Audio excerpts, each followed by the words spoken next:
कसं का मंडळी, नमस्कार. मी प्रेम गायकर तुमचं सगळ्यांचं स्वागत करतो माझ्या चॅनलमध्ये. तर आज मी आलो सेंट्रल बँकेची प्रॅक्टिस बघायला आणि आपल्याबरोबर आहेत राष्ट्रीय खेळाडू भालचंद्र पिसाळ सर. तर सर, आज सेंट्रल बँकेची प्रॅक्टिस चालू आहे, तर याची ॲडव्हर्टाइजमेंट कशी केली आणि तुम्ही प्लेअरपर्यंत कसे पोहोचले?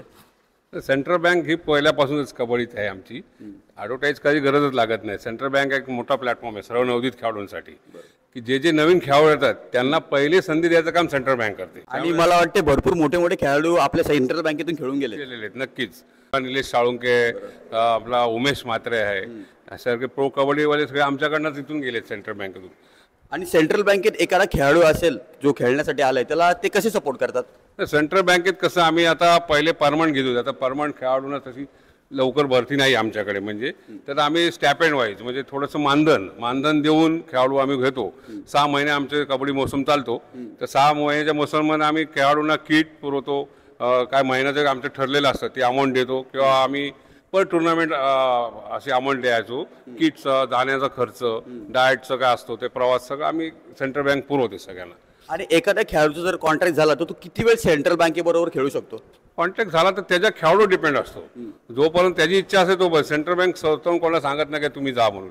तर खेळाडू आमच्याकडे जातो, लोक बघतात, दुसरे संघ बघतात, त्याने जास्त अमाऊंट त्यामुळे मिळते, त्यामध्ये निघून जातात ते खेळाडू. जर समजा एखादा खेळाडू सेंट्रल बँकेबरोबर खेळतोय आणि तिथं जर 3-6 महिन्याचा कॉन्ट्रॅक्ट असेल, वर्षभराचा कॉन्ट्रॅक्ट असेल, 3 महिन्यानंतर त्याला दुसऱ्या कुठल्या बँकेने किंवा दुसऱ्या कुठल्या कमर्शियल टीम करून जर कॉल आला, तर सेंट्रल बँकेतून तो दुसऱ्या टीममध्ये जाऊ शकतो की त्याला तिकडेच ते 6 महिने कंप्लीट करावे लागतील?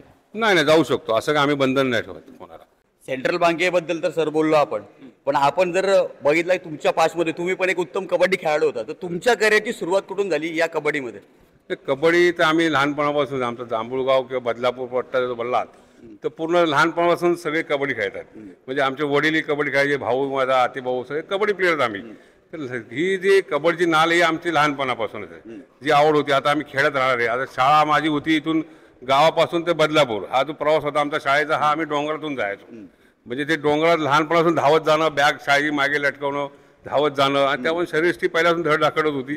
कबड्डी खेळलो, कबड्डी खेळास आणि नॅशनल खेळल्यामुळं तेव्हा नोकऱ्या पण फटाफट मिळत होत्या. म्हणजे संधी पहिले RCFला 6 महिने होतो, रेल्वे खेळलो, नंतर मुंबई पोलीसला, नंतर बँकेत, सेंट्रल बँकेत, अशा भरपूर संध्या त्यावेळी होत्या. आता तेवढ्या संध्या मुलांना मिळत नाही.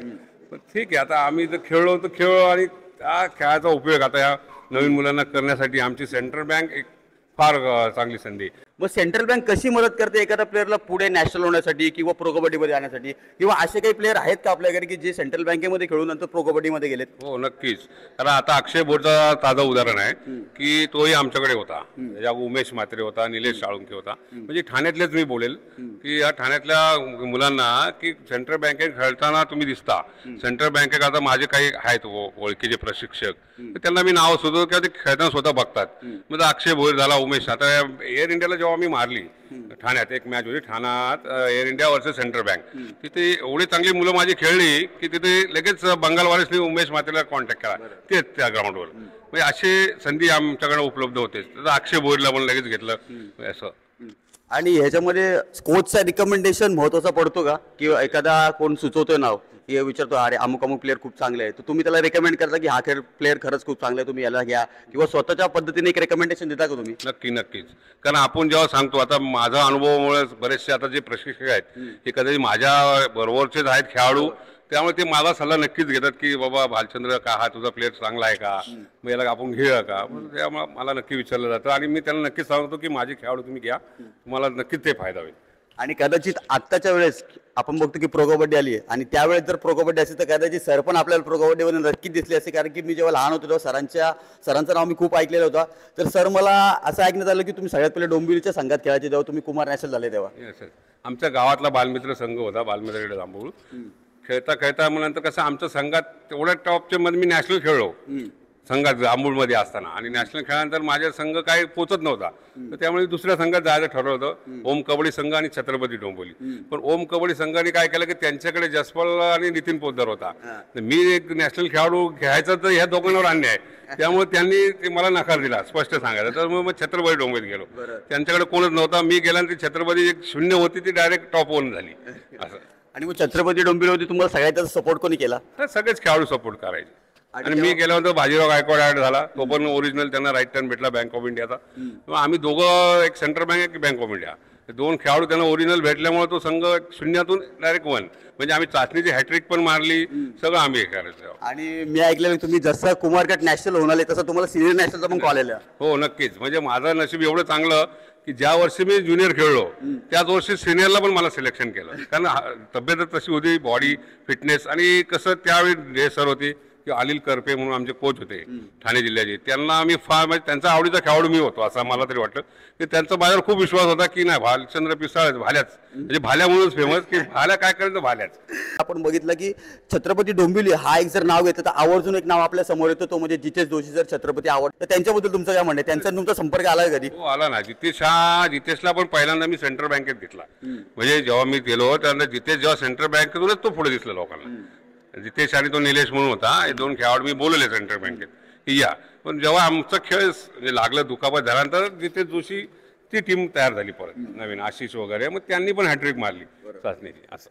आणि सर तुम्ही अजून एक नाव घेतलं ओम कबड्डी संघ कल्याण. तो ओम कबड्डी संघ कल्याण जेव्हा आपण नाव घेतो त्यात पण 2 आपण आवर्जून नाव घेतो, Chhatrapati award winner Prashant Sawant sir, Girish Shirnaik sir. तुम्ही त्यांना कोच केलंय कधी? हो ना. प्रशांतला पण मी सिनियरला होतो कोच.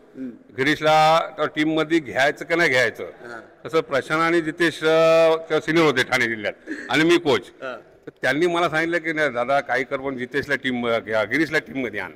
मग गिरीशला तिथं मी संधी दिली आणि ती टीम फायनल खेळली ठाणे जिल्हा पहिल्यांदा. आणि गिरीश आत आला तिथून तो आतमध्येच राहिला, म्हणजे तो परत ऑड घेऊनच बाहेर आला असा आहे. म्हणजे हे खेळाडू ओम कबड्डी संघाचं रिलेशन बोललं तर एक घरचं नातं आमचं. म्हणजे ओमकडे हक्काने जावं, मैदान मला पाहिजे ते कधी नाही बोलत नाही की बाबा नाही भालचंद्र पिसाळ बोलाय, सेंट्रल बँक बोलाय तर नक्कीच कधी या कधी जायचं ओमवाले तयार असतात.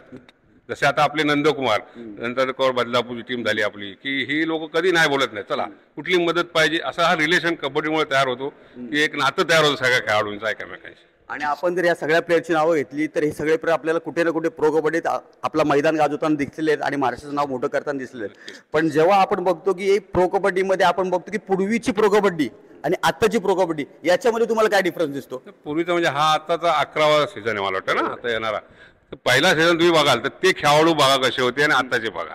म्हणजे आता जर मला वाटतं प्रो कबड्डी तर तुम्हाला स्पीडची गरज आहे. तेव्हा जे थोडे अट्टेकट्टे होते सगळे. मुंबईचा शब्बीर बाबू होता, प्रशांत चव्हाण होता, तेव्हा हे खेळाडू ते होते ओके. आताची जी मुलं बघाल आता 11 सीझनची ही याच्यात बघा अंगकाठी कोणाची एवढी दिसत नाही पण स्पीडवर आहेत. आताच्या मुलांना टेक्निक आणि पर्सनली आताच्या मुलांना तर मला वाटतं पर्सनल कोच हवाच, पर्सनल फिजिकल ट्रेनरची गरज आहे तुम्हाला जर वरच्या लेवलला खेळायचं आहे. तर आता कॉम्पिटिशन एवढं आहे आणि जर प्रो बोलाल तर प्रो मध्ये पैसाही तेवढा फ्रँचायझी खर्च करतात तुमच्यासाठी, त्यामुळे त्यांना खेळाडू तसे पाहिजेत, त्यांच्या स्किल्स त्यांना पाहिजेत. त्या धाटणीचा खेळाडू पाहिजे, रेडर बद्दल रेडर तसा पाहिजे, बोथ साईड रेडर पाहिजे. आता हरियाणा इकडचे जे खेळाडू आहेत दिल्ली वगैरे त्या साईडचे त्यांच्याकडे बघा राजस्थान वगैरे काही स्किल फार कमी, ज्या महाराष्ट्रातल्या मुलांना खूप स्किल आहेत पण त्यांच्याकडे काही नाही, पण त्यांच्यावरची हिंमत आहे तो चिकाटी ती आपल्या मुलांमध्ये कमी दिसते.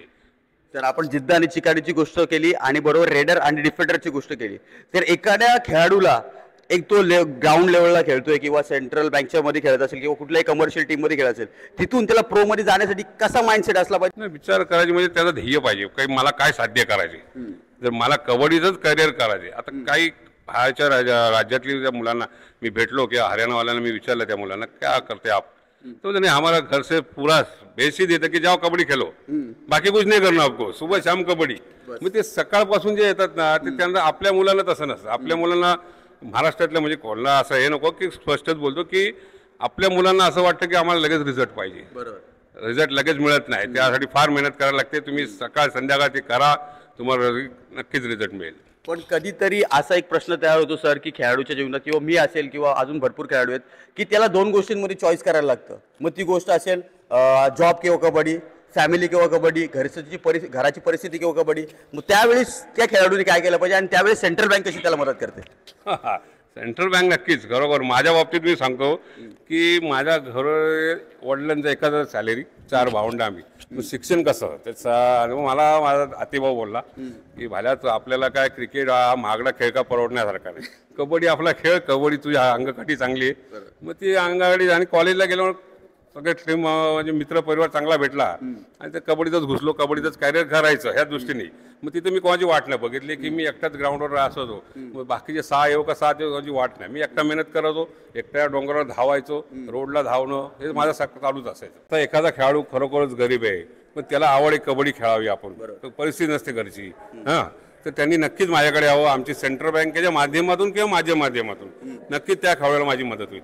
आणि आपण जसं बोललो की कोचिंगची गोष्ट केली, तुम्ही भरपूर संघांना आधी कोच केलेलं आहे, तर तुम्हाला जर पुढे भविष्यात कुठे संधी भेटली, तुमची स्ट्रॅटेजी काय ते करण्यासाठी? नक्कीच कारण आपण तेवढा आहेच, कॅपेबलच आहे मी. मला स्टेटची मी याच्या अगोदर केलेलं आहे.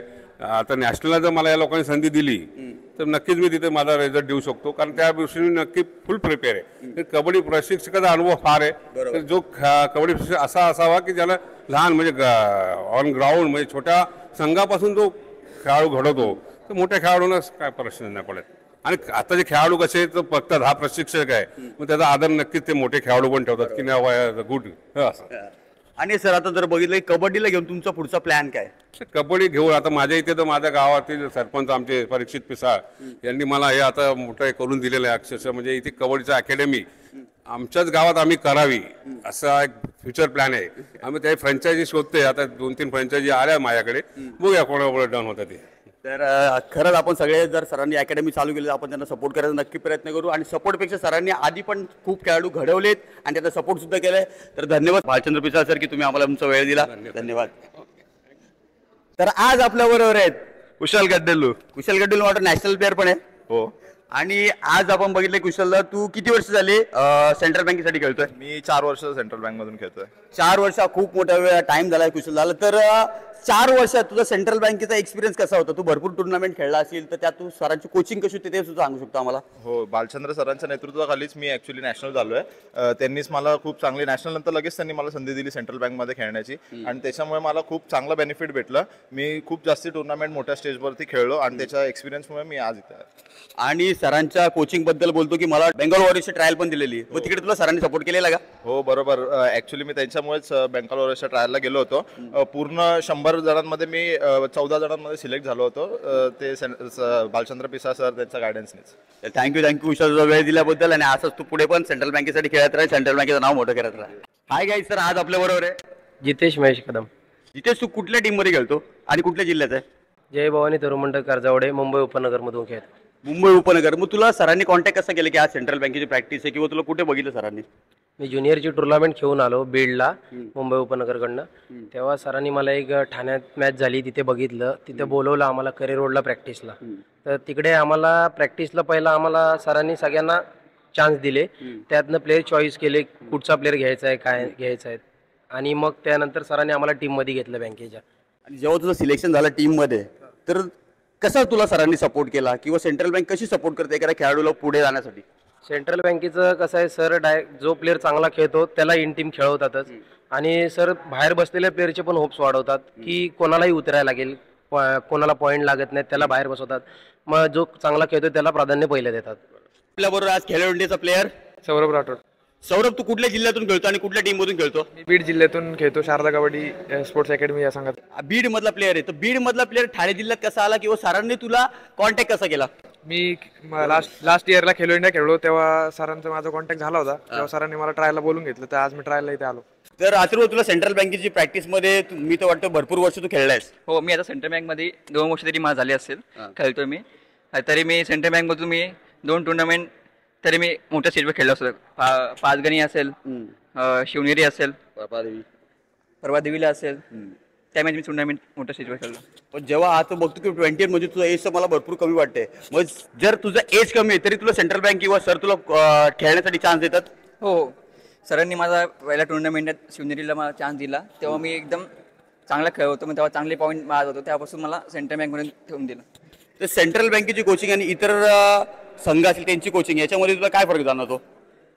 सेंट्रल बँकमध्ये सर एकदम आम्हाला समजून घेतात, म्हणजे कोणाला काय चुकी झाली असेल काय कोणाला काय बोलत नाही, किंवा कोणाला राग जास्त करत नाही, त्यामुळे आमचा कॉन्फिडन्स एकदम हाय असतो, कॉन्फिडन्स आमचा लो नसतो, त्यामुळे आम्ही एकदम बिंदास करतो. थँक्यू अथर्व, तुझा वेळ दिल्याबद्दल. मी राजेंद्र तावडे, जांभूळगावचा बालमित्र संघाचा खेळाडू.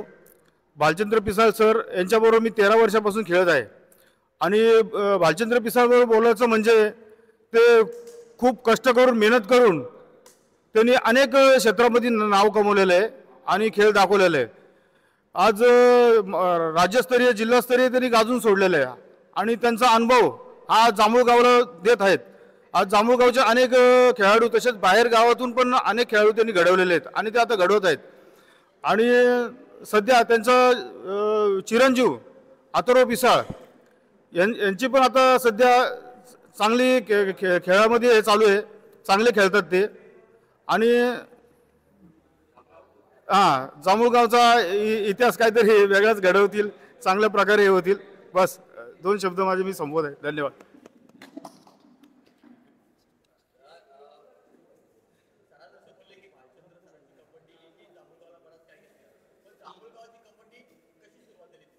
मी चंद्रकांत मानिवडे.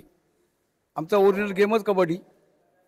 कबड्डी क्षेत्र हा जसं कोल्हापूर सोलापूर तर कुस्तीचं वगैरे माहेरघर, तसं जांभूळ पण एक कबड्डीचं माहेरघर आहे.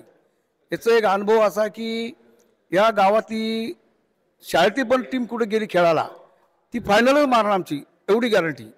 आणि जांभूळ गावचा पूर्वीची कबड्डी अशी ह्या संघाबरोबर हार त्या संघाबरोबर असं होतं. पण कल्याणचे जे लक्ष्मण चव्हाण, प्रशांत चव्हाणचे वडील, त्यांनी येऊन इथं घडवलं यांना. फुल जसं पाहिजे तसं ती आयडिया दिली, ट्रेनिंग दिली. पण एक वेळ असे आली की ठाण्याला बालमित्र संघ आणि त्यांचं आमच्या संघाने त्यांना मारली. पण त्यांनी पण म्हणजे वाहवा केली का काहीतरी आमचं गुरुदक्षिणा लाभली म्हणतात आम्हाला ते. तसंच भालचंद्र पिसाळ भयंकर मेहनती माणूस आहे, भयंकर म्हणजे. आणि त्यांनी जिवंत ठेवलेले कबड्डी, नंतर कबड्डी संपली असती. त्याचबरोबर असा एक प्रसंग होता बदलापूरला, असा चौरंगी खेळण्यासाठी काही फुल टीम आमची नव्हती. अपोजिटवाले त्यांनी बेंजी वगैरे सगळं जे काय आणलं, फायनलचं गेम चालू आहे. भालचंद्र नुकताच नवीन आमच्यात, आमचे रायडर पण 2 नव्हते, कोपरे नव्हते. मग 13चा लीड होता आमचा हाफ टाईमच्या अगोदर. मग भालचंद्र थोडी आयडिया दिली मी, आता यंग तूच आहे तर तू पॉवरफुल आहे. आणि भालचंद्र पिसाळचा गेम त्यांना माहीत नव्हता. 2 इंट्रीमध्ये त्यांच्यावर लोन पाडला त्यांनी बरोबर. आणि नंतर गेम संपल्यानं 11च्या लीडने आम्ही जिंकलो. असा त्याचा एक गेम होता आणि गेम आम्ही त्याला हाताला घेऊन खेळवलेलं आहे. परंतु आमच्यातला तो वरती गेला, आम्हाला अभिमान आहे त्या गोष्टीचा.